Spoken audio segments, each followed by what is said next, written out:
मिटाते आए हैं हमेशा। जहां जहां पर जिस जिस स्टेट में आप इंक्वायरी कीजिएगा, भारतीय जनता पार्टी ने हमेशा जंगल राज मिटाया है। आज जब भारी भरकम अपोजिशन की सरकार आई है, तब हमने लिप्स एंड बाउंस का पोल पट्टा खोला, हमने एसएससी स्कैम का पोल पट्टा खोला, हमने जितने भी यहाँ पर कोल स्कैम हुए हैं, कैटल स्मगलिंग हुआ है, हमने ईडी के जितने भी छापे हुए हैं उसमें जितना 2000 का नोट निकला है, तो ये सारे स्कैम जो हैं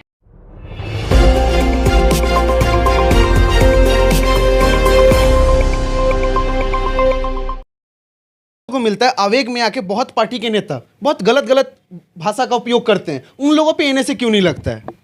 देखिए, मैं तो आपको अभी यहाँ पश्चिम बंगाल के बारे में बता दूंगी।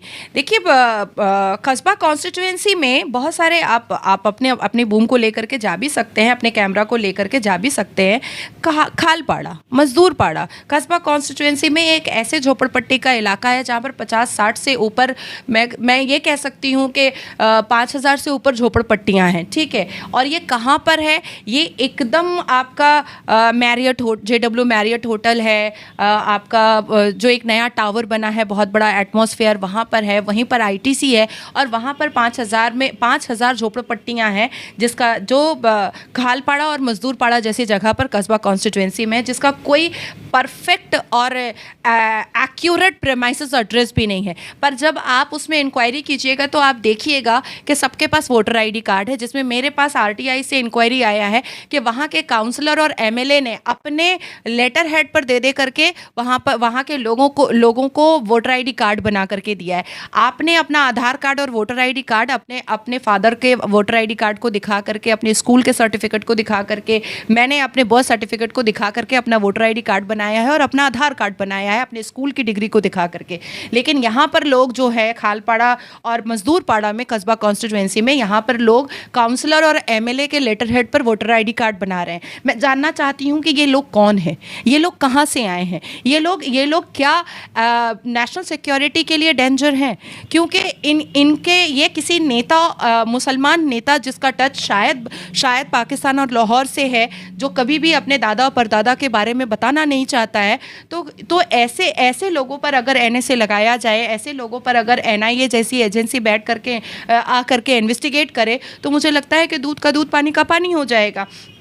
आज पश्चिम बंगाल में पश्चिम बंगाल की सरकार के कुछ ऐसे मुसलमान नेता हैं जिन्होंने NRC प्रोटेस्ट किया है। बहुत ज़्यादा पाक सर्कस मैदान में हमने NRC प्रोटेस्ट देखा है 1.5 साल से ऊपर। हमने देखा पोर्ट एरिया में NRC प्रोटेस्ट 1.5 साल से ऊपर। हमने देखा पाक सर्कस में NRC प्रोटेस्ट 1.5 साल से ऊपर। हमने देखा तोपसिया में NRC प्रोटेस्ट 1.5 साल से ऊपर। आप मुझे बताइए कि ये करोड़ों रुपए फंडिंग कौन दे रहा है?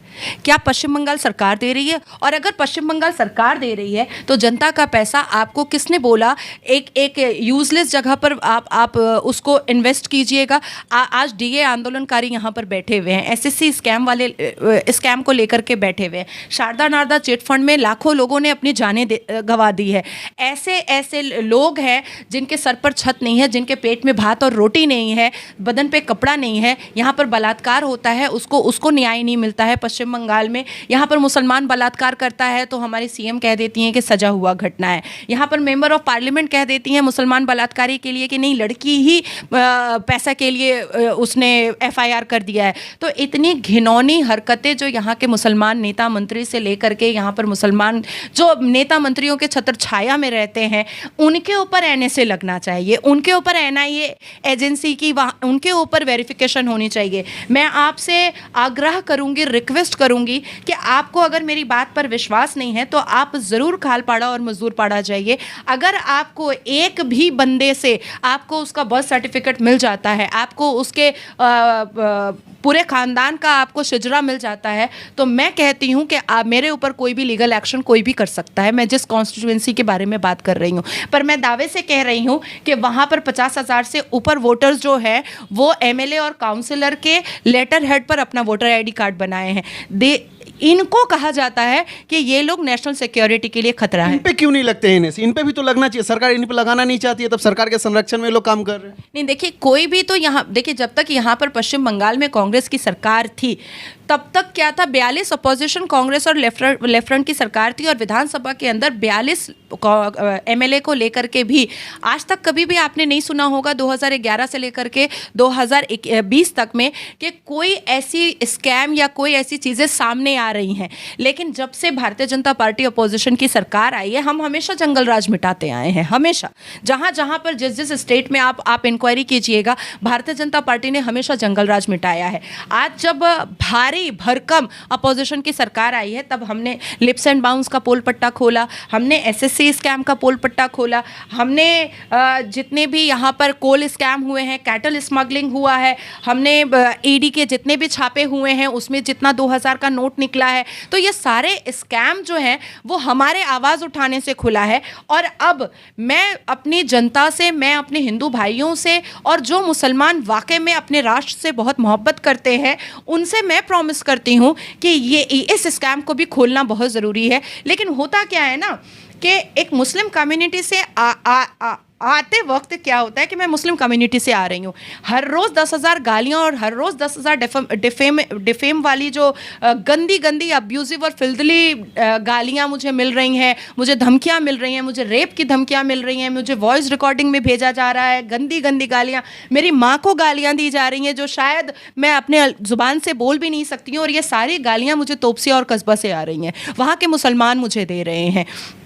लेकिन मैं आपके चैनल के माध्यम से मैं ये बोलना चाहती हूँ कि नाज़िया इलाही खान डरने वाली नहीं है। ये जो देश के खतरे में है, देश के खतरे के लिए जो लोग उस झोपड़पट्टी में रह रहे हैं उनका सामने आना बहुत ज़रूरी है। आप सोचिए कि पश्चिम बंगाल में कई ऐसे मठ और मंदिरें हैं जो डिप्राइव हुई हैं, कई ऐसे मठ और मंदिरें हैं जो टूट फूट गई हैं। लेकिन देखिए आज पश्चिम बंगाल में कई ऐसे मुस्लिम ऑर्गेनाइजेशन हैं जो ईद की नमाज में 25-25 लाख रुपए एक वन शॉट 1 घंटे में खर्च कर देते हैं। क्यों, कैसे? ये मुस्लिम ऑर्गेनाइजेशन को इतना बढ़ावा कौन दिया है? ये मुस्लिम ऑर्गेनाइजेशन के पास इतनी फंडिंग कहाँ से आ रही है? आप कलकत्ता खिलाफत कमेटी ले लीजिए, उसके बाद अंजुमन बोल करके एक कस्बा का एक बहुत बड़ा मुस्लिम ऑर्गेनाइजेशन है। ये सारे ऑर्गेनाइजेशन के पास ये पैसा कहाँ से आ रहा है? कोई मुस्लिम कंट्री दे रहा है, पाकिस्तान से आ रहा है, लाहौर से आ रहा है, हमारे स्टेट में पश्चिम बंगाल में कुछ खुफिया राज पैदा किया जा रहा है। आखिर ऐसी क्या बात है कि कलकत्ता खिलाफत कमेटी कोई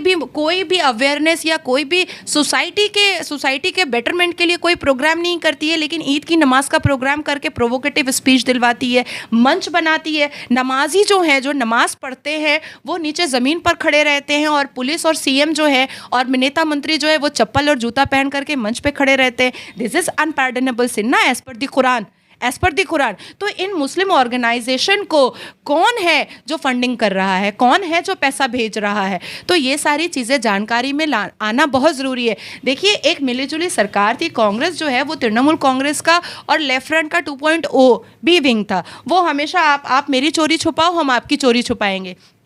पर भारतीय जनता पार्टी ने हमेशा हर स्टेट में राष्ट्र के लिए काम किया है, हमेशा भारत के लिए काम किया है। क्यों भारत के लिए काम किया है? क्योंकि जिस तरह से हम अपने घर पे अपनी माँ को इज्जत देते हैं, उसी तरीके से हम अपने राष्ट्र को और अपनी भारत को इज्जत देते हैं। हम अपनी माता कहते हैं। हर स्पीच में आप सुनिएगा कि भारत माता की जय हम कहते हैं। क्यों कहते हैं? क्योंकि इस मिट्टी से हमें बहुत मोहब्बत है, माँ जैसी मोहब्बत है।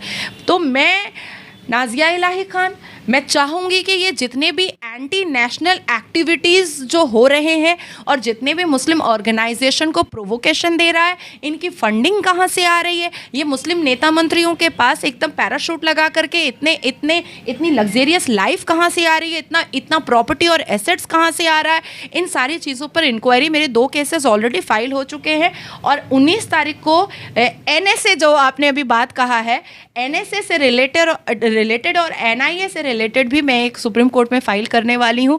कुछ मुस्लिम स्टेट के नेता मंत्री हैं जिन्होंने अपने कॉन्स्टिट्यूएंसी में ज़रूरत से ज़्यादा एंटी नेशनल क्राइम को फैला कर रखा है, जिसको ख़त्म होना और पश्चिम बंगाल की जनता के सिर्फ सामने नहीं बल्कि इस पूरे हिंदुस्तान की जनता के सामने आना ज़रूरी है।